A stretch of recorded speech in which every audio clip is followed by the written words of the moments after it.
اللهم صل على محمد اللهم صل على محمد وعلى آلہ وصحبہ وسلم۔ معروف عالم دین اور سابق ڈائریکٹر جنرل دعویٰ اکیڈمی ڈاکٹر سہیل حسن۔ ڈاکٹر صاحب، ایک سوال ضلع مظفر آباد آزاد کشمیر سے محمد اقبال نے پوچھا ہے کہ کیا لائف انشورنس پروگرام میں شمولیت کرنا درست ہے؟ بسم اللہ الرحمن الرحیم، الحمدللہ رب العالمین والصلاة والسلام علی سید المرسلین وعلی آلہ وصحبہ اجمعین۔ اس میں عرض یہ ہے کہ تجارتی انشورنس جو ہے وہ جائز نہیں ہے، جبکہ میڈیکل انشورنس ہو، پراپرٹی انشورنس ہو یا پھر لائف انشورنس ہو۔ تو لائف انشورنس میں اصل چیز کیا ہے؟ ایک تو وہ سود ہے اور وہ جہالت پائی جاتی ہے، جس کو غرر کہا جاتا ہے فقہا کی زبان میں، کہ انسان کو یہ نہیں معلوم ہے کہ انسان اپنی طرف سے ادا کردہ رقم واپس لے گا یا اس سے کم و بیش رقم وصول کرے گا یا نہیں کرے گا۔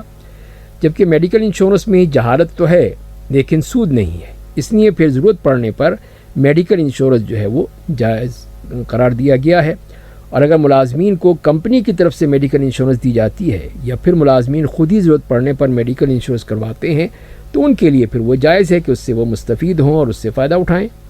اور لائف انشورنس کے لیے تجارتی انشورنس کی رکنیت حاصل کرنا یہ جائز نہیں ہے،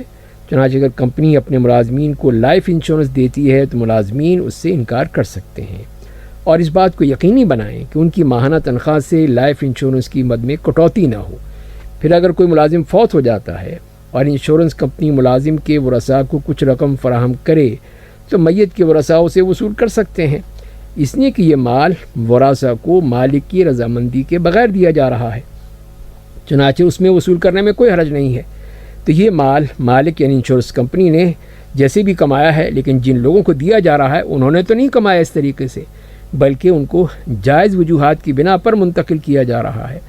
تو اس کا مطلب یہی ہوا کہ براہ راست جو ہے وہ انشورنس کرانا وہ صحیح نہیں ہے، لیکن اگر ان کو اس قسم کا کوئی مال ملتا ہے کمپنی کی طرف سے، حکومت کی طرف سے، جس کی طرف سے بھی کیا گیا ہے، تو وہ لے سکتے ہیں، اس لیے کہ اس میں ان کی مرضی شامل نہیں تھی، لیکن اب ان کو دیا جا رہا ہے تو وہ ان کے ورثاء اس کو وصول کر سکتے ہیں۔